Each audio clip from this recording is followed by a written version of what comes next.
안녕하십니까.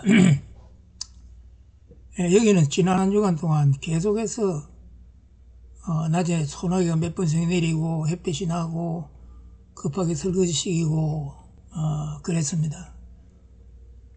방금도 밖에서 들어왔는데 뭐 햇빛이 아니라 불덩이 같습니다.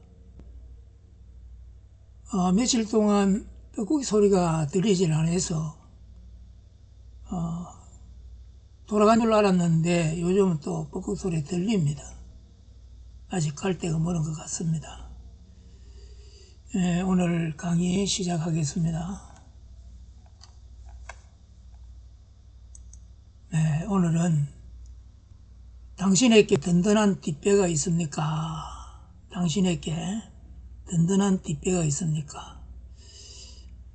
친구가 육군에 입대하여 논산 신병훈련소에서 교육을 받고 육군본부에 배속되었습니다.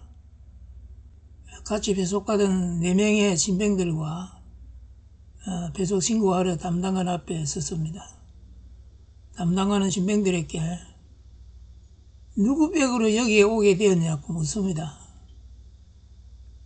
신병 세 명이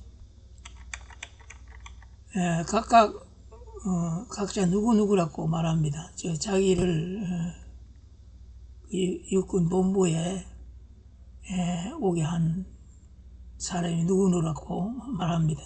친구 차례가 되었습니다.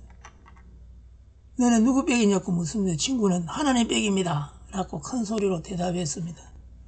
듣고 있던 담당관이 무슨 이런 황당한 놈이 있는가 싶었는지 지휘봉으로 친구의 가슴을 쿡 찌르고 야 임마 다시 말해봐 라고 말하자 친구는 더 큰 소리로 하나님 백으로 왔습니다 라고 대답하였답니다.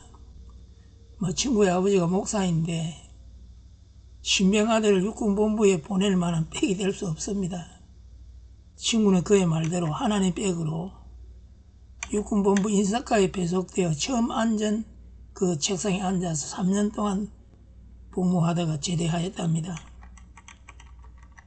60여 년 전 친구가 군복무를 할 때 백의 힘은 대단하였습니다. 6.25 전쟁 시절 백 좋고 힘 있는 집안의 아들들은 후방에서 근무하였습니다. 그래서 전쟁 중에 전사하는 병사가 빽하며 죽는다는 유머도 있었습니다. 지금 우리 사회는 공정이 보편 가치로 거의 자리 잡고 있기에 떼빽이 통하는 사회가 아닙니다. 그러나 부모의 넉넉한 재정은 자식들에게 든든한 뒷배임은 사실입니다. 그리스도인들의 뒷배는 하나님이십니다. 아브라함의 예를 들어봅시다.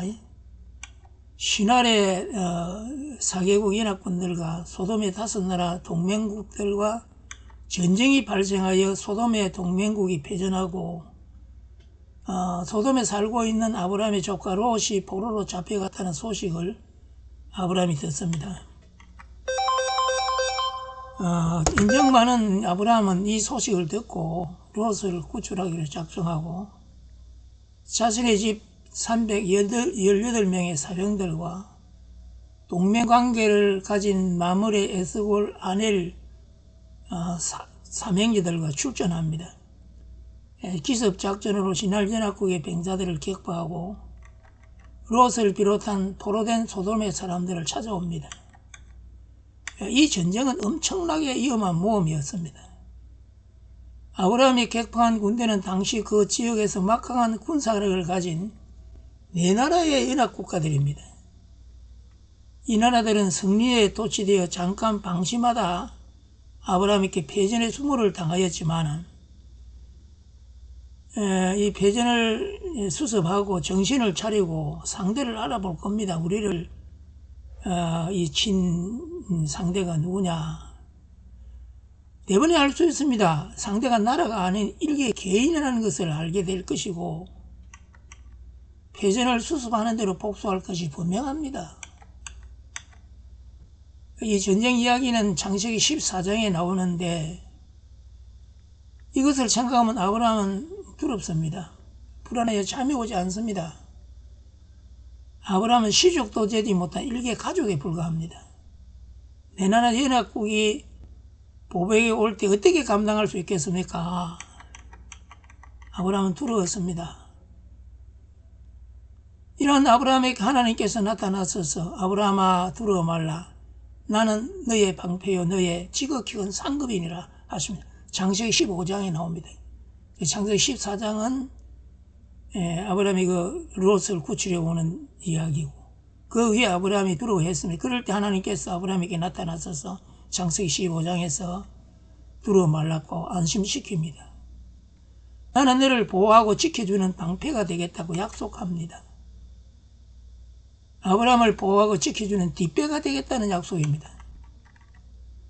아브라함이 하나님의 명령에 따라서 고향 본토 친척 아비 집을 떠나 하나님께서 지시하신 땅 가나안에 들어와 얼마 되지 않아서 그 땅에 흉년이 들어 애굽으로 이주하였습니다.